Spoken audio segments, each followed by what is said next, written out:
एमरोडिल D syrup. इसमें chlorpheniramine मेलिएट 2 mg और डेक्स्ट्रोमेथर्फोन hydrobromide 10 mg की मात्रा में होता है।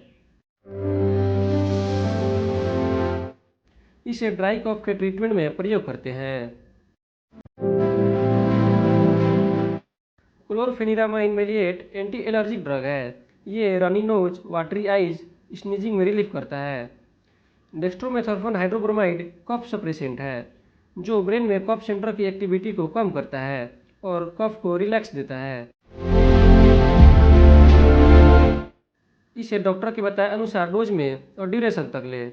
इसे लेने से पहले बोतल को अच्छे से सेक करें। इसे खाने के साथ या खाने के बाद कभी भी ले सकते हैं, लेकिन इसे एक फिक्स टाइम पर ही लें। Thank you.